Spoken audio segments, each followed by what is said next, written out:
Hey everyone, welcome to Reddit Readout. Today we are checking out Nuclear Revenge. Story 1. Next time it's lead and not paint. Back in the winter, or maybe late fall, of 2004/2005, one of my friends, Victor the victim, had an issue with bullying by Chad. I can't remember what the bullying was, I only remember the most epic and nuclear of reactions. Victor attempted suicide and spent weeks out of school before coming back. So this bullying that led to a fistful of prescription pills and Victor getting his stomach pumped in the ER. Not your garden variety bullying. After months of attempts of doing things the right way unsuccessfully, we planned our attack. And yes, I consider it an attack. Before anyone shoots, you could have shot his eye out. We discussed that possibility, none of us cared if that was the outcome. Quite simply, we waited until Victor was documented to be at work late one night.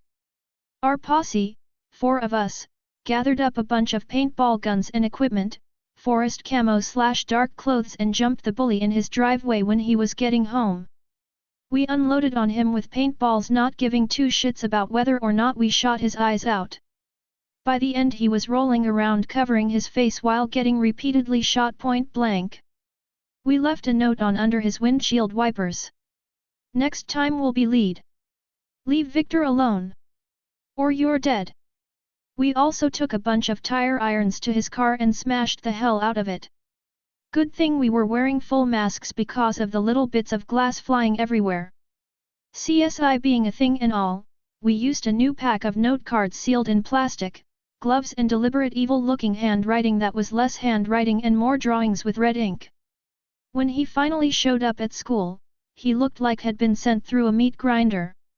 He was absolutely covered in blue/black welts and had several bandages on quite a few spots where the skin had been broken. Needless to say, the cops were called on the incident, and there was a big thing in the morning where the cops went into every homeroom class and asked if anyone knew anything about it. The cops tried to guilt us into confessing having no clue who actually did it. They brought up shit like he could have lost his vision if his eyes had gotten hit, the issue that he may get permanent scars. They eventually showed pictures in the ER of his blood mixing with paintball paint from the welts being so numerous they were on top of each other. The guilt trip strategy to invoke a confession was a good one, except none of us actually felt guilty. Being the smart-ass we were, we pointed the finger at Victor and one other friend who we knew had an alibi, work. He was jumpy and never the same. I straight up think we gave him fairly moderate PTSD from the attack. Like we seriously psychologically damaged him. After a few months he moved and didn't tell anyone where. I think his parents just straight up left town with the kid, and he may or may not have graduated elsewhere. TLDR. Bully pushed friend to attempt suicide. We pelted him with paintballs at close range until he was covered in welts and broken mentally, and then threatened to straight up murder him. And we smashed the hell out of his car for good measure. Story 2. She cheated on me, so I had a threesome with her former ex-boyfriend and the guy she cheated on me with. To clear up any confusion that might come up, you have to know that I am a bisexual man. I love sharing this story because I'm still proud of it. A few years ago my ex-girlfriend cheated on me with another guy.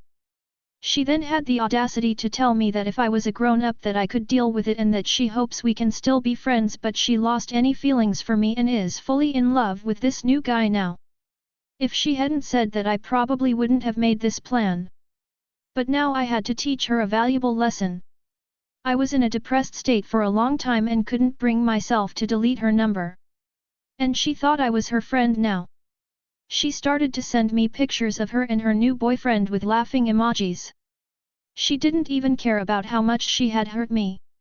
And then one day while I went through Tinder, I found someone who was quite familiar. Her new boyfriend. Of course I wouldn't tell her that her new boyfriend is on Tinder.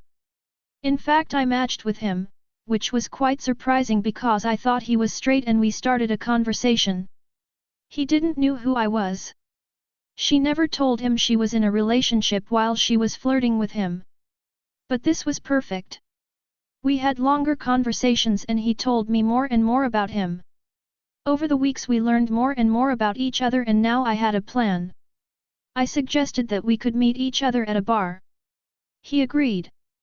Keep in mind he was still in a relationship with my ex-girlfriend at that time. When we met we had a great time. And one date became many dates.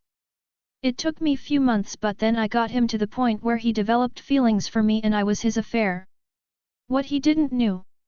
I got in contact with my girlfriend's former ex-boyfriend as well. He broke up with her because he came out as gay. I was in contact with both guys. The ex-boyfriend and I got along very well. In fact I made him a close friend of mine. In our conversations with my new boyfriend we talked about sexual desires and he told that he always wanted to have a threesome so I suggested one with the gay ex-boyfriend. I knew that he was his type because we kinda look alike and he had feelings for me so.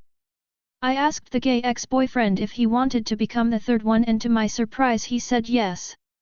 I'm honestly still surprised how all of that worked out without her noticing but it did and then the day came where I decided to go nuclear. The two guys came to my apartment. I lead them to the bedroom and they started talking to each other. While they talked I took a selfie from a safe distance. Close enough that she could see their faces but far enough that they wouldn't notice. Then the action started. Of course I won't go into any detail but damn I enjoyed it more than anything in the world. A few days after this I told him that now that I granted him the wish of a threesome I wanted something in return. I told him that I don't want to be in an affair any longer and told him that he should either break up with her or I will break up with him. I knew it was hardcore manipulative but I had a plan and I had the full control over him. He actually broke up with her and threw her out. I even got him to move out of his apartment to move in with me. Meaning that she lost both her home and her boyfriend. But I wasn't done yet. Because after that she texted me with crying emojis that her boyfriend dumped her and that she regrets leaving me. I then said, "Your boyfriend? Are you talking about this guy?" And I sent her the selfie I took. She called and texted me several times but I ignored her. My plan was almost successful. There were only 3 things left that I still had to do. The first was that I told her mother, who hates infidelity more than anything because her father cheated on her mother with another woman. You could say, like father like daughter. Her mother was angry but thanked me for telling her. From what I've heard is that her mother cut ties with her, but I admit that I don't know if that actually happened. And I don't think that it happened. But it would be funny if it was true. The second thing I did was dumping him because unfortunately for him he was a cheater too and I hate infidelity as well. The last thing I did was going out with the gay ex-boyfriend. And after a few dates we got together and we are still a couple. In the end I destroyed both her and the guy she cheated on me with and couldn't be more proud of myself. Edit. Okay, for some reason I still get too many messages. No the **ck I will not tell you details about the threesome you horny MFS so stop asking. Story 3. Town forced to bulldoze new development after building on land they don't own. Hi Reddit, I've got one gem of a story that my grandfather told me about his hometown after he came home from World War II.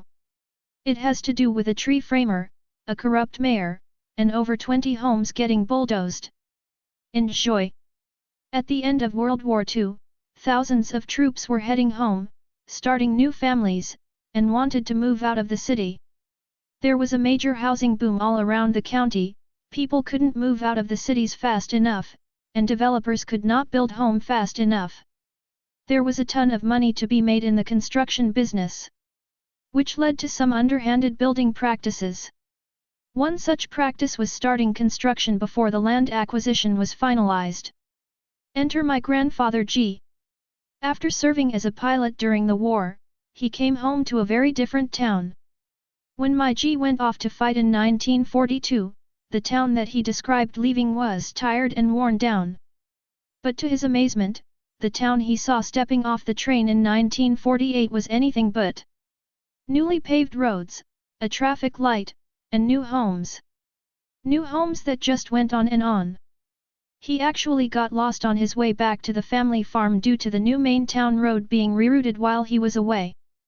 But what took him by surprise the most was the new development being built on his childhood friend John's tree farm. This was surprising to him, mainly because he knew how much the farm meant to John and his family. The farm went back at least 2 generations. But my G just guessed that the developer made John's family an offer too good to refuse. However, that thought was shot down later that evening during his welcome home dinner back home. It was my great-grandmother who tipped him off that something was off. He couldn't recall exactly what she said, but it was something along the lines of, "Oh, I just wish John was still alive to be here." My G nearly choked, not because of the news, but because John was not dead. He was still in Hawaii. My G had gotten a postcard from him not but 4 days before. Turns out while John was off in the Navy fighting in the Pacific Theater, John's dad had suffered a stroke and passed away, and his mother passed away less than a week later from a broken heart. More than likely, John was never informed of their passing. And now 20+ homes were being built on their land. My G about ran out of the house, jumped in his father's Model T, and raced down into town to send one bombshell of a telegraph to John in Hawaii. "John, your folks passed. Farm now being built on. Come quick, G." My G never got a response back. He figures that John must have fainted from shock, then jumped up and ran to the Navy base to get on the first boat home. Because he was back home in less than 4 days, and he was mad.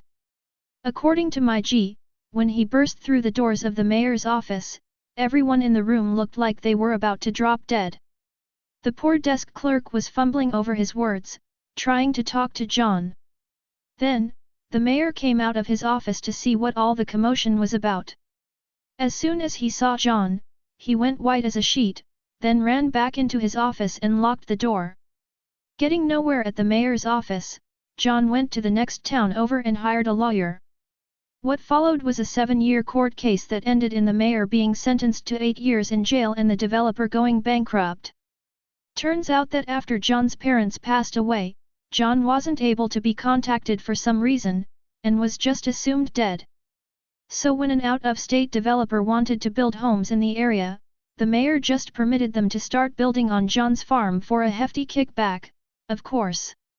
Also, because of John's lawsuit, the developer couldn't finish the pre-sold homes, which ended up in more lawsuits. In the end, the mayor and the developer and the town ended up having to pay John close to $45,000 total, which is over $752,000,000 today. And then the farm had to be returned to its prior condition.